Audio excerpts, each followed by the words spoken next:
Hey there guys, and welcome to Tech Engineered. Today we're going to be talking about 5 things to consider when you're buying a hard drive. So let's get started.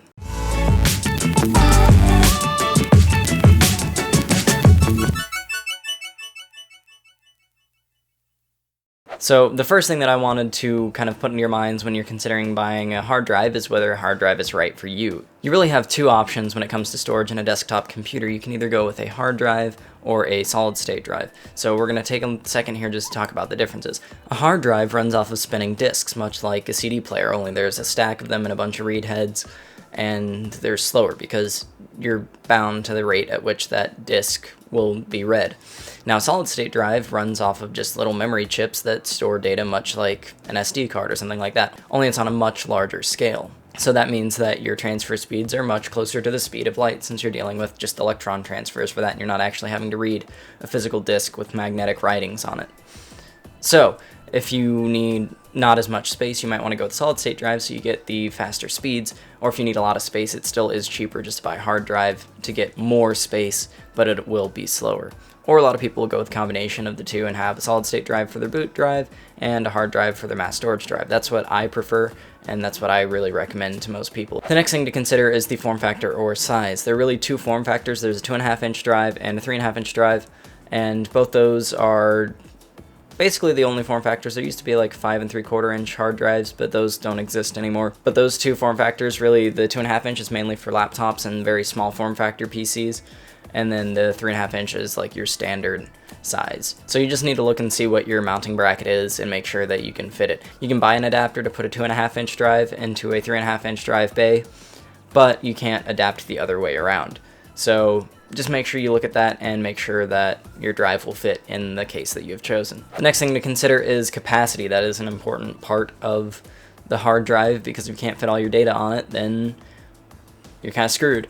So capacity, really the smallest drive that you can get nowadays that's still like cost effective is a 1 terabyte drive. If you go below that, you're going to get a lot less data for basically the same amount of money. So definitely stick to 1 terabyte or larger. For most people, I would say 1 terabyte's pretty good. If you play a lot of PC games and stuff and you want to keep a game library on your hard drive, I definitely recommend going with a 2 terabyte drive or larger. If you're storing a bunch of like video files and stuff, you'll probably want to go up even higher than that, because depending on the resolution of the video files do take up quite a bit of space. The next thing to consider is the RPMs of the hard drive, which is basically how fast it spins. And basically what that translates to is the read speeds, because if the hard drive can spin faster, then it can move more data across the read head and read things faster off the hard drive. So what speed is kind of the best? Really, whatever the fastest that you can get, but generally you want to stick above 7200. 7200 RPM is pretty good. If you go below that, a lot of 2.5-inch drives won't go up that high and you'll have to go to 5400, but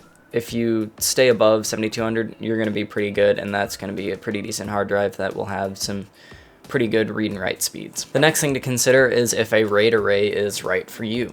Now basically, RAID array is where you take multiple drives and you connect them together in the computer, and then you go into either the BIOS or Windows or whatever, and you basically create one giant hard drive out of all of them.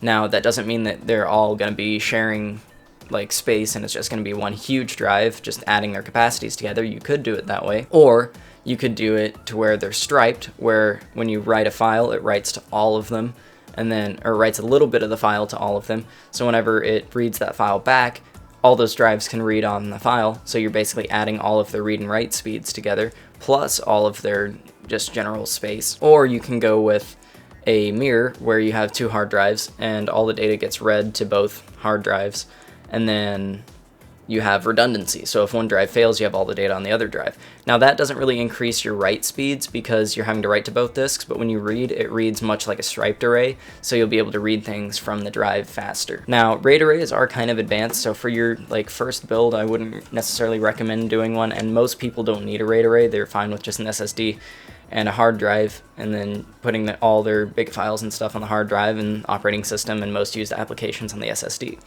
So RAID arrays are really for people who have a lot of files that they can't lose, otherwise it might hurt their business. Like if you have a video production business and you need to save all of your files and stuff, you definitely want to have those on a mirrored RAID array so you have redundancy so you don't lose any files or anything like that. But for your general user, you might be doing a stripe some people like to buy 2 SSDs and stripe them together so they get a really fast little RAID array, but in general I really wouldn't consider RAID for a general purpose computer unless it's like a high-end workstation. Then you would want to consider doing a RAID array, and I don't really want to talk about it a whole lot in this video. We might talk about it and just have an entire video on RAID, but no, I don't think that it should be really considered for your general purpose, just family computers, gaming computers, and other stuff like that that you might be building. I hope that you guys found this video helpful, and hopefully it gave you some ideas of what to look for in a hard drive whenever you're looking to buy one.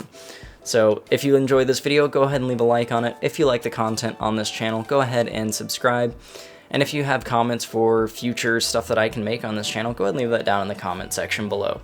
I'll see you guys in the next video.